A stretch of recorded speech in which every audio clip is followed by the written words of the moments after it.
আজকে নাকি mother's day.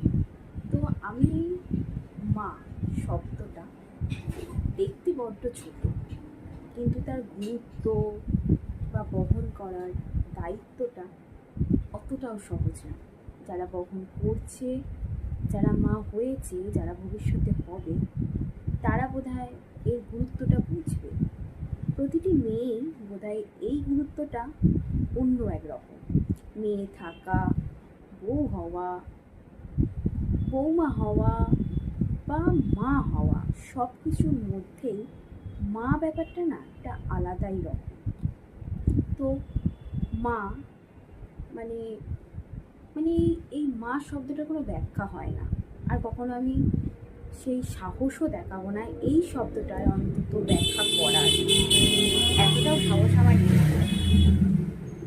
তার থেকেও বড় কথা, মা একটা কথা সবসময় বলে, মা হ বুঝবি, মায়েদের কত জ্বালা। সত্যিই বোধহয় মা হলেই সেটা বোঝা যায়।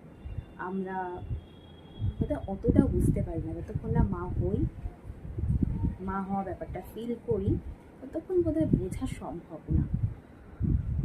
বা মা, একটা মায়ের সামনে অন্য কেউ তার সন্তানের ব্যাপারে যখন বলে না, একটা মা কিন্তু তার সন্তানের ব্যাপারে হাজারটা কথা বলতে পারে, কিন্তু অন্য কেউ বললে সেটা কিন্তু কেউ সহ্য করবে না, সহ্য করা সম্ভব না। সেটা মরে যাওয়ার থেকেও বেশি কিছু কষ্টকর ব্যাপার। তাই যারা এই ভুলভাল কাজগুলো করো, অ্যাটলিস্ট করো না। এতে কষ্ট হয়, কষ্ট হয়। তোমার সামনে না বললেও তার ভিতরে ভিতরে কষ্ট হয়। আর মা, সে হলো আমাদের প্রথম পৃথিবীর আলো দেখিয়েছে, যত্ন করে বড় করছে, আগলে রাখছে। সেই মানুষটাকে একটু সম্মান, একটু ভালোবাসা, একটু আগলে রাখার দায়িত্ব আমরা নিতেই পারি। সেটুকু নাও, প্রতিটা মা দেখবে আনন্দে থাকবে, ভালো থাকবে, যত্নে থাকবে।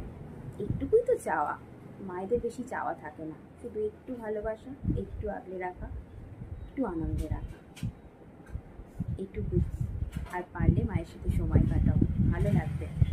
দুনিয়া একদিকে থাকবে, মায়ের ভালোবাসা, মায়ের সাথে সময় কাটানো, সেগুলো মূল্যবান হয়ে থাকবে চিরকাল। থ্যাংক ইউ সবাইকে, আর সমস্ত মাকে হ্যাপি মাদার্স ডে। টাটা।